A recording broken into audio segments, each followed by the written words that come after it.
So now guys, we are looking at a hyperbolic function. So we will still be looking at the effect of A and Q in the hyperbolic function. This one is not a smiling graph, neither is it a frowning graph. Okay, now if you check here, let's start with the effect of A. All right, the effect of A. When A is positive, when A is positive, this will be my function. My function will be in the first quadrant and in the third quadrant. They must be vertically opposite to each other. Actually, I'm not drawing this nicely. Let me try and use a more nicely color, or maybe the same color, but now, yes, like this. You see, it must go closer to the asymptotes, yet must not touch the asymptote. It must not touch this line, the x-axis and the y-axis. In this case, my q equals to 0. Okay, now I come back again.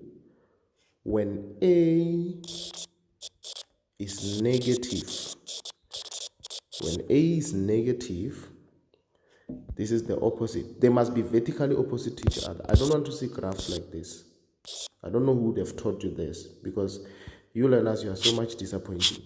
People teach you things and then somebody throws something like this. Where they learned it, you don't know. Okay, by the way, when A is negative, we come now. It's the opposite now. When A is negative, we're looking at what? The second and the fourth quadrant. The second and the fourth quadrant. In this case, Q is 0. So those are the effects of A to the hyperbolic function. Now, what are the effects of Q? Q moves the graph up or down. Now, when Q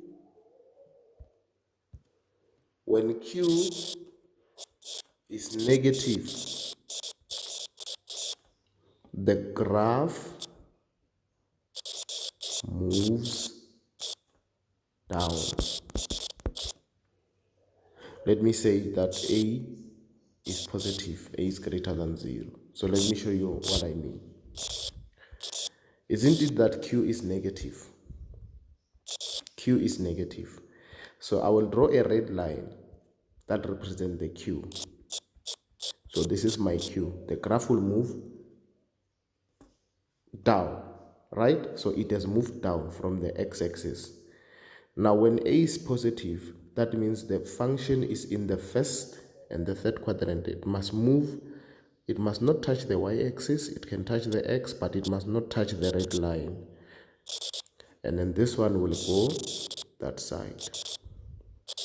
So this is like your new x-axis now. We're no longer respecting. This is the x-intercept. Are we okay? Then your asymptote is the y, this one here, and this one, the q. This is the q.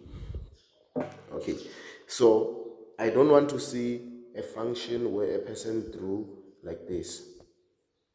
You find you draw like this and you draw like that. No, I don't want to see that. It must overlap and go closer to the asymptote. What is an asymptote? An asymptote is the line that the graph should not touch. So this is the asymptote. Q is an asymptote. It's a graph, it's a line the function should never touch. So in this case, this one will always be an asymptote until you arrive at grade 11. Then we will teach you something different. The y-axis is always an asymptote. Right? It's a line the graph should not touch. Now, when Q